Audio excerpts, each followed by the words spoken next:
வணக்கம். இது வந்து ஸ்ப்ளெண்டர் ப்ளஸ் வண்டி. ஹீரோ ஹோண்டாவில் ஸ்ப்ளெண்டர் ப்ளஸ் வண்டி, பழைய மாடலு, நல்லாயிருக்கும் வண்டி, ஒருத்தான வண்டி. இப்போ தகவல் என்னன்னாக்க, கஸ்டமர் இல்லை, இன்றைக்கி தான் நம்மகிட்ட வந்து என்ன காரணம், செயின் கலண்டர் வச்சுன்னு கொண்டு வந்திருக்காங்க.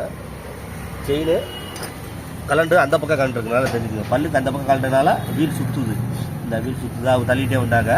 உள்ளே இந்த பக்கம் உள்ளே மாட்டியிருக்கு. ஆமாம், செயின் எப்போதுமே உங்களுக்கு லூஸாக போட்டால் ஒரே நாளில் லூஸ் ஆகி ஒரே நாளில் கலராது. நல்லா தெரிஞ்சுக்குங்க. ஒரே நாளில் லூஸ் ஆகி ஒரே நாளில் கலராது.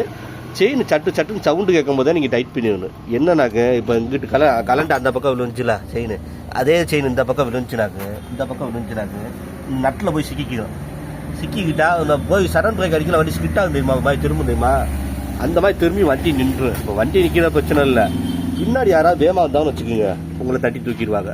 இந்த மாதிரி நிறைய சம்பவம் நடந்திருக்கு. இன்னொன்று என்னன்னாக்கா, ஏன்னா வந்து செயின் டைட் பண்ணிங்கன்னா 50 ரூபா தான் செலவு. நல்லா தெரிஞ்சுக்கங்க. செயின் டைட் பண்ணிங்கன்னா 50 ரூபா செலவு.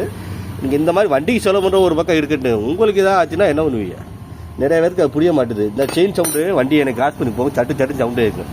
ஆனால் வந்து அதை டைட் பண்ணாமல் ஓட்டுவாங்க. அதாவது சர்வீஸ் தான் சில பேர் வேலை வைப்பாங்க. அந்த மாதிரி யாரும் செய்யாதீங்க. சவுண்டு கேட்டுச்சுன்னா கண்டிப்பாக நம்ம டைட் பண்ணிக்கங்க. இப்போ கலண்டு உள்ளே மாட்டிக்கிடுச்சு, பார்த்து தான் கலட்டுறேன். அதை பார்ப்போம். கலண்டு உள்ளே மாட்டிக்கிடுச்சு. இந்த வரேன், சரியான டைட்டாக இருக்குது. ஒரு கையில் ஃபோன் வச்சுருக்கேன்னா லூஸ் ஆகிடுச்சு. இன்னொரு விஷயத்தில் என்ன நடக்கும்னாக்க, இப்போ கலண்டு இந்த உள்ளே மாட்டியிருக்குல்ல, அந்த இடத்த காட்டுற மாதிரி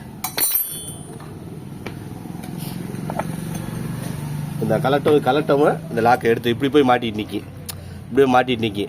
இதே செயின் உருவி இங்கிட்ட அடிச்சிச்சுன்னு வச்சுக்கோங்க, அந்த பாடியை உடச்சிச்சுன்னா ஆயில் இருக்காங்க. அப்போ நீங்கள் பாடி மாற்ற தேவை. அப்போ அந்த மாதிரி வேலைகள் பார்த்தீங்கன்னா 10 ரூபா செலவு இருக்குதான். அதனால் தயவுசெய்து உங்கள் உயிருக்கு தான் நல்லது. உங்களுக்கு விபத்து நடக்காமல் நீங்கள் பாதுகாப்பாக இருக்கணும்னா வாகனத்தை பொறுத்தவரை கரெக்டாக பராமரிச்சா தான் முடியும். நல்லா தெரிஞ்சுங்க.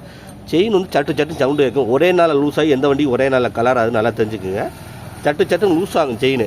சட்டு அடிக்கும் போதே நீங்கள் டைட் பண்ணி ஓட்டுங்க. இல்லாட்டினாக்கு அங்கிட்டு கலண்ட செயின் உங்களுக்கு இந்த பக்கம் இதே கலண்டுச்சுன்னு வச்சுக்கோங்க. நிறையவே அனுபவப்பட்டிருப்பியே நினைக்கிறேன். அனுபவப்பட்டவங்க கொஞ்சம் கமெண்ட் பண்ணுங்கள். இந்த சைடு நட்டில் போய் மாட்டிக்கிட்டுன்னு வச்சுக்கோங்க, வண்டி அப்படி நின்று பின்னாடி அப்புறம் தட்டி தூக்கிடுவான். ஏற்கனவே இந்த மாதிரி சம்பவம் நடந்துருக்கு. பெட்ரோல் இல்லாமல் பல்சர்னா பரமக்குடி பக்கம் நின்று பின்னாடி அடித்து ஸ்பாட் அவுட் ஆன கதை தான் இருக்குது. அதனால் வாகனத்தை கரெக்டாக பராமரிச்சு இது பண்ணுங்க. முக்கியமாக செயின் இதுகளுக்குலாம் கொஞ்சம் முக்கியத்துவம், செயின் பெட்ரோல் இதுகளுக்கு கொஞ்சம் முக்கியத்துவம் கொடுங்க. மற்றது கேபிளுக்குள்ள போனால் கூட அந்த இடத்துல நீங்கள் நிப்பாட்டிக்கலாம், மெக்கானிக் வர வச்சு மாட்டிக்கலாம். ஆனால் இந்த மாதிரி செயின் லூஸாக வச்சு பெட்ரோல்லாம் ட்ரை ஆகி ஓட்டாகி, ஏன்னா அந்த பரமக்குடியில் ஒரு சம்பவம் நடந்த வந்து பல்சர் வண்டியில் பெட்ரோல் ட்ரை ஆனது, பெட்ரோல் அதிகமாக சாப்பிட்ருக்கா காணிக்காமல் பெட்ரோல் இங்கே வெளியூர் லாங்கிலேருந்து வந்தவர் அந்த இடத்துல பெட்ரோல் ட்ரை வந்தவர் நல்லா ஸ்பீடில் வந்திருக்காரு. பெட்ரோல் ட்ரை ஆகி வண்டி ஸ்லோவாகும். பின்னாடி வந்தவன் ஒரு வண்டிக்கு இன்னொரு வண்டி பின்னாடி தொடர்ச்சியாக தான் வரும் ஸ்பீடாக வரும்போது. அந்த மாதிரி ஆக்சிடென்ட் ஆகி அது ஸ்பாட் அவுட்டில் இறந்துருக்காப்புல. அதனால தயவுசெய்து வாகனத்தை கரெக்டாக பராமரிங்க. சின்ன தகவல். நன்றி, வணக்கம்.